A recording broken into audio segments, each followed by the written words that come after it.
Welcome back to part two. Now, have you ever taken a photograph that's technically very sharp, but is actually very boring? And you'd be surprised just how many wildlife photographs I've seen that exactly fit that criteria. And the bottom line, and what we're going to talk about today, is that sharpness isn't the whole story. So most people focus on getting a really pin sharp image, and that's not everything. So what we're going to do today in part two of this series is to go through 5 mistakes that relate to composition. And composition, I think, is probably the most important thing to master in terms of creating, or your ability to create, engaging photographs. And what I mean by that is just photographs that the people really enjoy. They really stand out from literally hundreds, thousands of really, really boring wildlife photographs and general photographs that are out there. So that's what we're going to look at. And without further ado, I shall jump in. I will just say that if you're finding this series useful, please like, subscribe, hype if you're on YouTube and you have that available. And you're always welcome to support the podcast. So the first mistake then is just centering the subject by default. Now, it's fine to do that deliberately because you can get some very high impact images when you deliberately center the subject. So, for example, if you do a really tight crop on the face, you've got the eyes looking straight at you. That can be a really powerful image, particularly if you're using the lighting correctly. But that's not really what I'm talking about. What I'm talking about is where the subject finishes up in the middle of the frame simply because that's what you do every time. You don't really give any thought to what the overall image looks like. It's simply there's a lion and snap, you've got it. Maybe you've just shot 50 pictures of it and it's dead center every time. So why is that a problem? Well, to get back to the earlier comment I made, it's pretty boring. And one of the really important things to understand when it comes to composition is how you use the space in the image. Now, the terms that get used are positive space, which refers to the subject, and negative space, which is the space that's basically not your subject. Now, I don't particularly like the term, simply because I feel like it's negative suggests it's somehow detracting from the photograph. But that space and how you use it is really vital to how that image works. So one of the places to start, and where most people start, is the good old rule of thirds. Now, it is just a guide. It's not the be-all and end-all. But if you use rule of thirds, first of all, the grid itself is likely to be on your camera. It's likely to be on the viewfinder, if you have one, or on the screen at the back for sure. And it just helps you to reposition the subject. And in the case of an animal, it's normally the eye that's closest to me that I use, unless the other one's really well lit. And what it does, you're putting it away from the center. So if you're not familiar with rule of thirds, very briefly, you divide the frame, you add 2 vertical lines equally spaced, 2 horizontal lines equally spaced. So you've basically divided the frame into 9 rectangles. And you position your point of focus, which is the thing you're focusing on one of the 4 crossover points or on one of the lines. And it doesn't really matter where, that's completely up to you. But it does help you to start creating more dynamic images. And the way you use the space is often to create space for the animal to move into or create space for the animal to look into. So if you've got an animal looking, let's say it's on a savanna, let's say a cheetah, and it's just looking and watching what's going on. So from your perspective, it's looking towards your left. Put the cheetah over on the right-hand side somewhere. You can use that vertical line from rule of thirds if that's helpful, but stick the cheetah on that line so that you have the cheetah over in the right-hand side of the frame and empty space in the left, because what you're doing, you've created space for the animal to look into. And one of the reasons that this works is that we're natural storytellers. So we love stories, and what using space does, it starts to create literally space for us to write our own story. And that in itself can make the image much more compelling. Now, I'm not going to go into that anymore. And I will say on the composition, I do cover that in my Discovering DSLR and mirrorless photography course. From time to time, I run a 6-week course. I may not run it again this year. It's just in the process of running now. But it's possible I might run it again later in the year, but it doesn't run very often. That's a 6-week course focusing purely on composition. So that's mistake number 1, centering the subject by default. Now, mistake number 2 is ignoring the background. And this fits very well because having decided where your subject is going to be, and you've got all that negative space now, all that space to use, do you know what's actually in there? So again, something that's very easy to do, especially with wildlife, because often your subject is moving and you can't set it up nicely against a nice clean background. There might be trees and branches and leaves and all sorts of other things in the background. But what can you do about them? Well, the first thing is to just notice they're there, because a lot of people will focus on the subject and completely ignore what's happening in the background. And of course, that background will be in the final image. And it's only when they look at the final image and they can't reshoot it at that point that they realize the whole thing looks pretty horrible.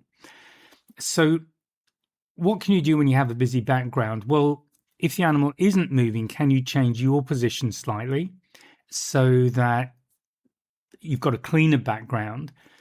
If the animal isn't moving but is likely to move, where's it likely to go to? So it might be worth hanging on, because if, for example, it's in trees on the edge of a forest and it's likely to go out into a more open area where you've got a cleaner background, maybe it's sky, maybe it's savanna, maybe it's something else, then it might be worth just grabbing 1 or 2 images while it's in the forest, but then hanging on and just watching what happens, because you might, in that instance, be able to shoot a much, much better photograph. What if the animal's moving? Well, where's it going? And you may or may not be able to do much about the background, but this is where you start thinking about how close you're zooming in. Depth of field is a really important one in this instance. So it may be that by narrowing your depth of field and being very precise in how you focused on the animal, then that really puts the background out of focus if it's not really helping the animal, and draws the viewer's eye back to the subject. So that's the key really to what you want to do. So a really good habit to get into is to just have a look at what's in the background before you start shooting. Maybe think about how you're going to handle that. If it doesn't add to the image of the subject, then maybe think about putting it out of focus. But have a think about how you want to handle that particular situation.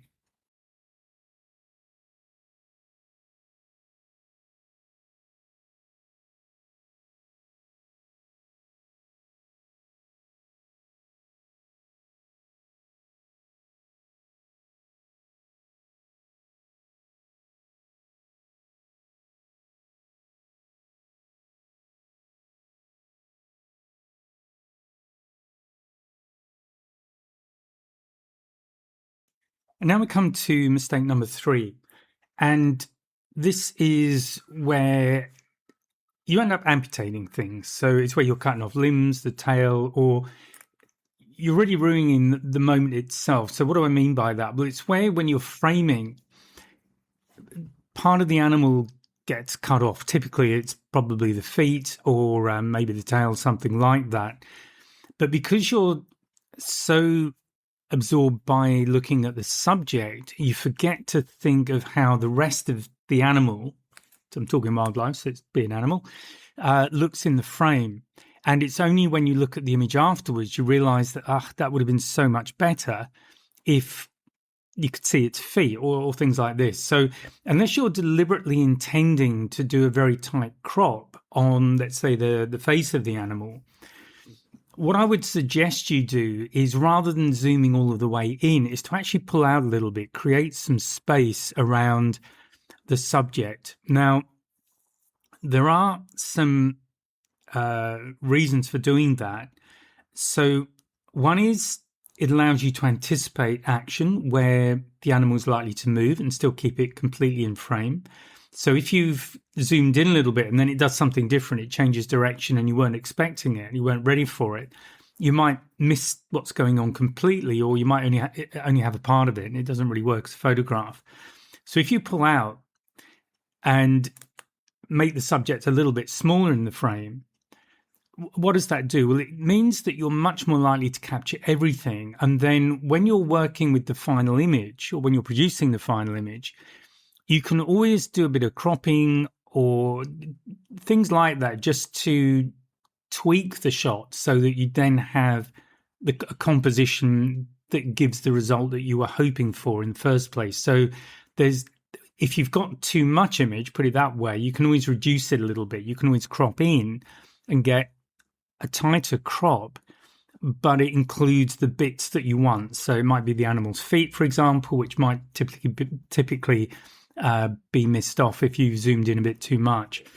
The other thing is, if you are shooting for stock photography, the thing to do there is to always have extra room around your subject, because that allows editors to crop that image to suit their particular articles, so the format they're using.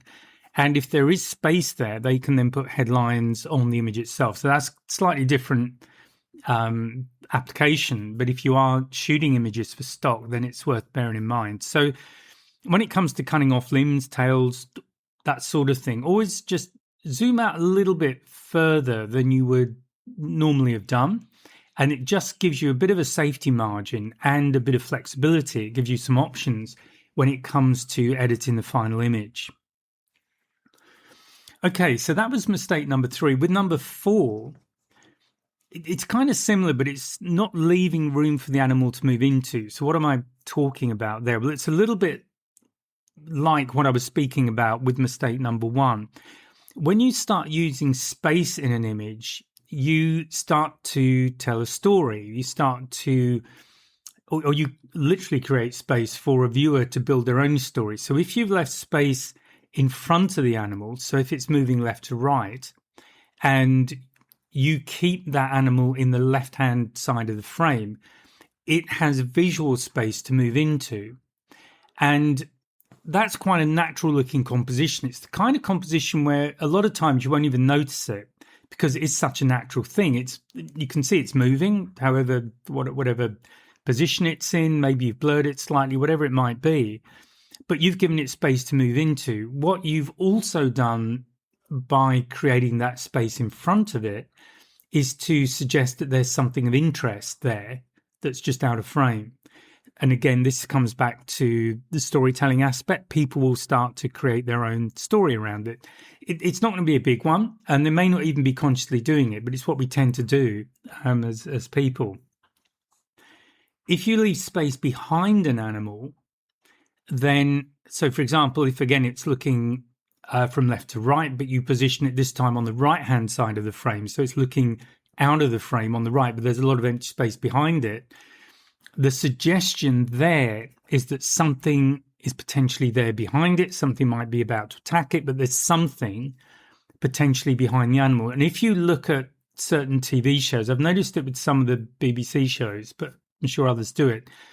Sometimes they'll frame a person on one side of the frame or the other with a big gap behind them. And it's a way of creating tension. It's a way of creating expectation that something's going to happen. So this is what I mean by the power of starting to understand composition. So that was mistake number 3. That was mistake number 4. Mistake number 5, shooting at just the same eye level shot every time. So what I mean by that is just shooting either at your normal eye level height or not changing your position. And what I see a lot in safari situations where there's the classic four-wheel drive with the roof that lifts up. And the moment that roof goes up, everybody jumps up high and they're shooting down onto the animal. And they can be some of the most boring safari pictures you're likely to see. So my suggestion is to just think about the things I've already mentioned. So if you're shooting down high, down onto the animal, what's the background like? Now, it might be fine. It might just be grass or rocks or something like that. But it might also be pretty boring. And one of the things you can do with your background is to create context for the animal. So give a clearer idea of the kind of environment that animal is in. If you're shooting down onto the animal, you lose that option. If you can get low, that's what I will generally do, because the closer you can get down to the animal's eye level, the better. And I've even got photographs of, so I'm thinking of some lions actually that I shot.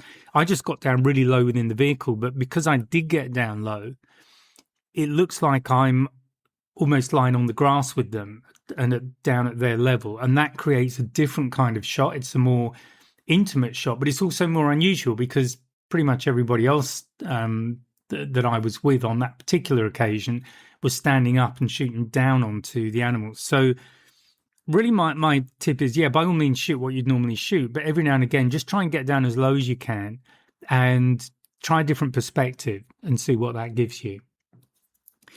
Okay, so those are the 5 mistakes that I wanted to talk about in this episode, part 2 of this series.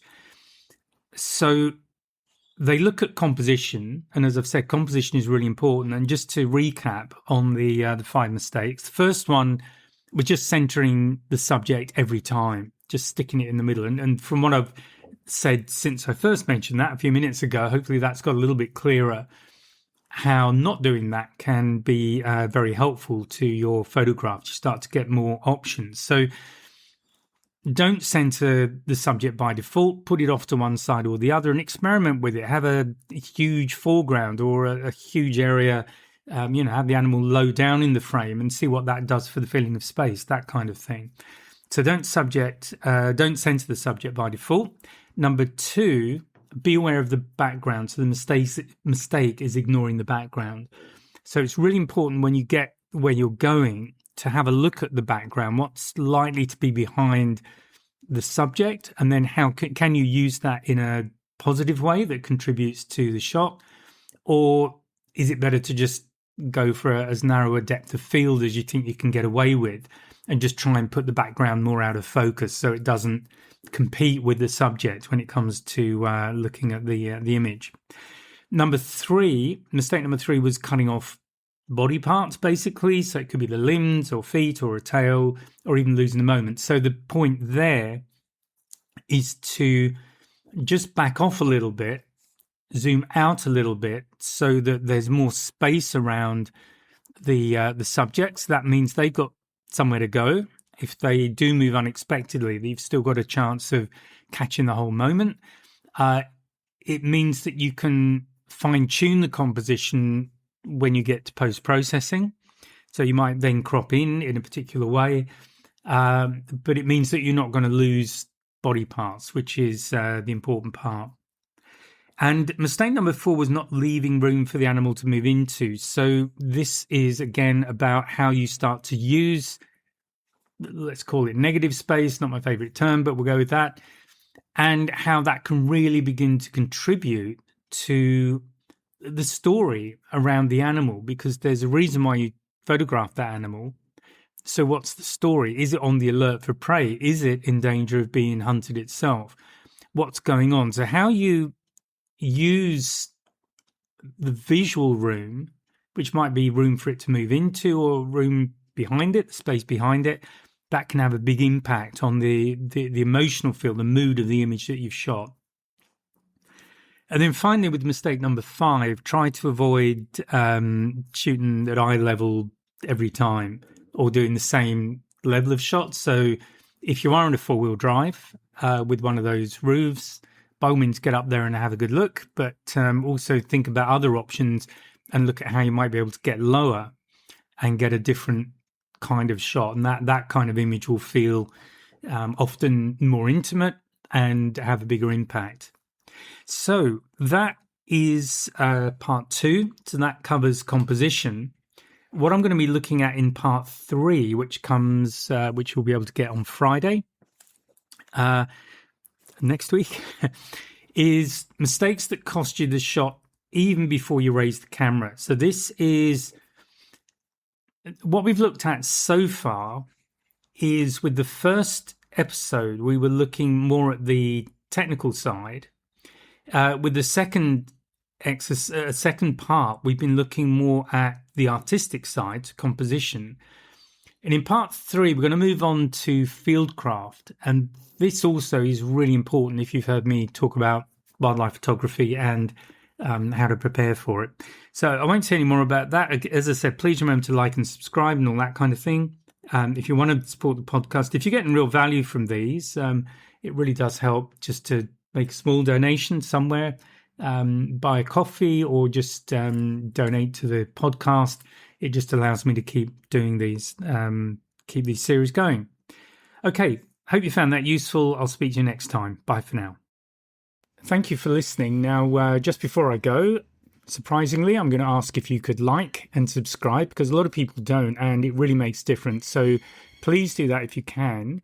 Now, I have a few things going on. There are free webinars every month at the moment, short courses running. So please take a look at the website, www.ge.photography, and you'll see what's happening. As I say, there are a few things going on, and hopefully something that will float your boat. So thanks for listening to the podcast. Have a great day. I'll speak to you next time. Bye for now.